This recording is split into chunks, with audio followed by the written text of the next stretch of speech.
รស់នៅត្រូវចេះសោយសពក្នុងសេចក្តីទុក្ខរាល់ជីវិតរបស់មនុស្សសត្វក្នុងលោកនេះកើតឡើងមកហើយតែងតែជួបសុខ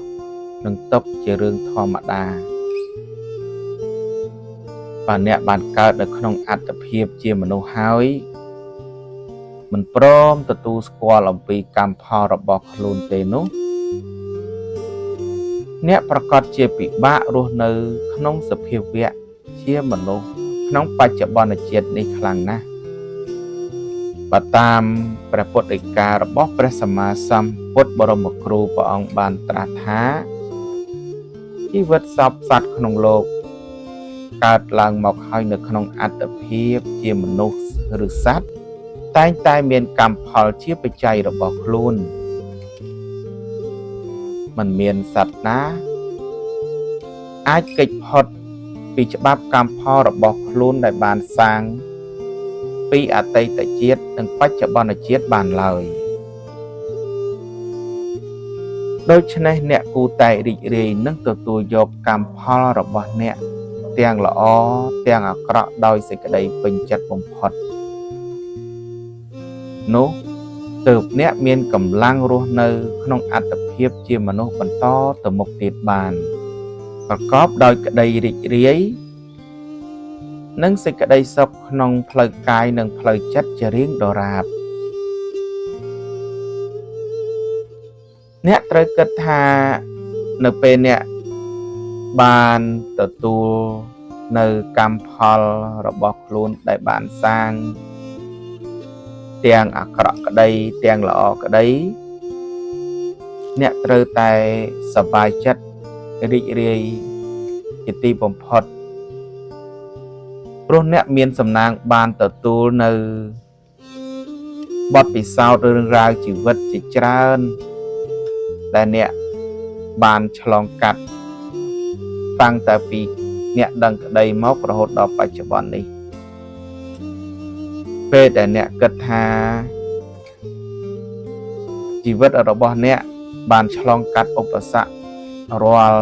រឿងលំបាកគ្រប់យ៉ាងមកហើយឈានមកដល់ចំណុចនេះអ្នកត្រូវទទួលស្គាល់ថាអ្នកគឺជាមនុស្សខ្លាំងហើយជាមនុស្សមានសំណាងហើយត្រូវរីករាយនៅក្នុងសេចក្តីទុក្ខលំបាកទើបអ្នកពុំមានការឈឺចាប់ទៅថ្ងៃខាងមុខហើយអ្នកត្រូវចងចាំថាជីវិតរបស់មនុស្សយើងម្នាក់ពុំមានបុគ្គលណាគេចផុតពីសេចក្តីទុក្ខបានឡើយ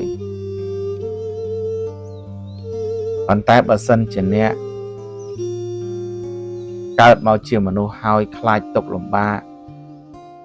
ពិបាករស់នៅក្នុងសភាវៈជាមនុស្សនោះអ្នកប្រកាសជាគ្មានកម្លាំងច្បាំងតតាំងនៃជីវិតនិងគ្មានកម្លាំងរស់បន្តទៀតទេដូច្នេះអ្នកត្រូវតែមានភាពរឹងមាំឲ្យបានខ្ពស់ដើម្បីបន្តដំណើរជីវិតរបស់អ្នកឲ្យបានល្អប្រសើរដើម្បីឆ្ពោះទៅដល់គោលដៅនៅអ្វីដែលអ្នកចង់បាននៅក្នុងថ្ងៃអនាគតនៅពេលដែលអ្នកជួបទុក្ខអ្នកត្រូវបិទភ្នែកហើយរក្សាចិត្តឲ្យជ្រះថ្លាល្អបរិសុទ្ធជាទីបំផុតហើយតាំងចិត្តអហោសកម្មរឿងរ៉ាវគ្រប់យ៉ាងដែលកើតមាននៅក្នុងសន្តានចិត្តរបស់អ្នកនិងអហោសកម្មឲ្យរឿងរ៉ាវគ្រប់យ៉ាងដែលអ្នកបានជួបឬក៏កំពុងតែជួបសូមឲ្យរឿងទាំងឡាយនោះคล้ายទៅជារឿងល្អប្រសើរនៅក្នុងថ្ងៃខាងមុខនោះអ្នកនឹងទទួលបានភាពជោគជ័យក្នុងឆាកជីវិតដ៏ធំធេងជាក់ជាមិនខាន